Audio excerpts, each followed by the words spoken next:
Hey everyone, I wanted to work through one of the problems. This is on practice exam 2 for 2018. That's listed on Piazza. And so this is question number 5. We're doing a Wittig reaction. Here we've got bromoethane. We were asked to draw the electron pushing mechanism, and I thought maybe watching me draw this and talk through it might help some of you. So in the first step, we are adding triphenylphosphine. And so here I'm going to have my triphenylphosphine. I'm going to take this lone pair and I'm going to do an SN2 type reaction. Let me use a different color arrow for that. Let's do blue. I'm going to do an SN2 reaction here.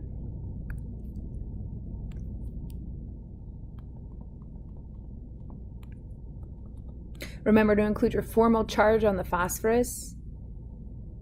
I'm going to draw both of these hydrogens because they actually play a very important role in the next step, in that we will add N-butyllithium. And so N-butyllithium is a great base. If I can draw this nicer. And so here, again, I've talked about this in my office hours and our large group discussions. When you see something like lithium or sodium, potassium, magnesium, you want to think about you want to think about this negative charge, this positive charge here and the negative charge here on the carbon. And so we really want to consider these as nucleophilic or basic here at the carbon that's bound to the lithium as shown. So the way I'm going to do this,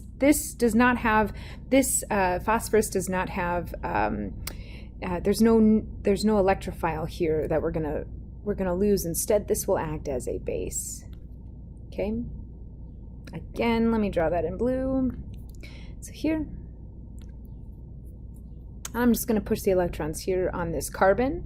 You could also push it into a double bond between the phosphorus and the carbon here. So I'll show you the resonance structure.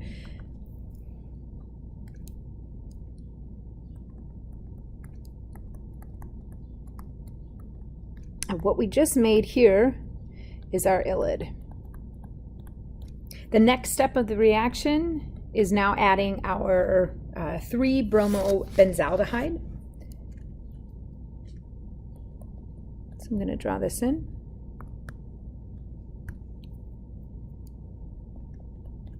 And notice that I'm going to position this so that the oxygen is in proximity to the phosphine. We know that phosphines are oxophilic, and this is what makes this reaction especially interesting. So now, here I've got my 3-bromobenzaldehyde. The arrows I'm going to show you are concerted, and this is going to make our oxophosphate. You could do it stepwise. I prefer concerted because it really does kind of happen all at once. Now you could draw this from the ylide where the negative charge and the positive charge are separated from this one here. Either way is fine. But again, electrons are flowing with our double-headed arrow, and so you should have the double bond from the carbonyl attacking the phosphorus at either the negative charge that you have here, or this double bond is now attacking the carbon of the carbonyl.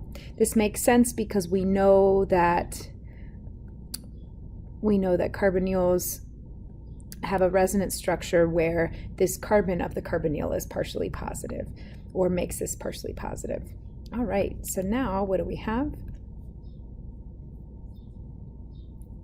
Let's see here.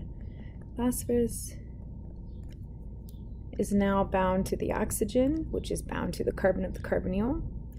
And then this carbon we know is bound to another methyl. The stereochemistry here, we didn't talk about this much in class, so we're not going to, I don't want you to be concerned too much with this, but what I want you to remember is that the placement of this aldehyde determines whether you get an E or a Z product, and the oxophosphate can be tuned so that you can get either a majority of E or Z. But I'm going to show you what on an exam that you would be expected to write out. So in this case, now we're going to break down our oxophosphate. And again, phosphine is oxophilic.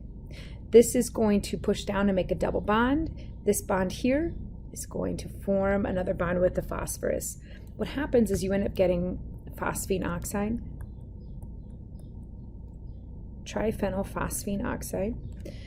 And then now we have our double bond. Notice here that I'm drawing this as the Z conformation of our alkene. This is actually our major product.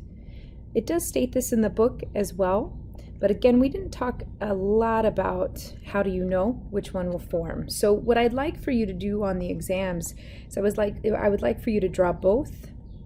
If you just draw the Z, that will be fine, but do not only draw this one. Do not only draw the E. That will cause you to lose a point or two. So in this case, here it's on the meta position. Okay, I just drew that wrong. And so now I've got the E, and I also have the Z, and I also have the E alkene that you can get. And so again, on the exam, if you just draw the major, that is fine. If you draw both, you need to specify that the Z is in fact the major. Again, you must specify in the exam that the Z is the major if you draw both. Or on the exam, to get the full points, you can just draw the Z, and that works too. All right, that's it for question 5. Let me know if you have any other questions about that.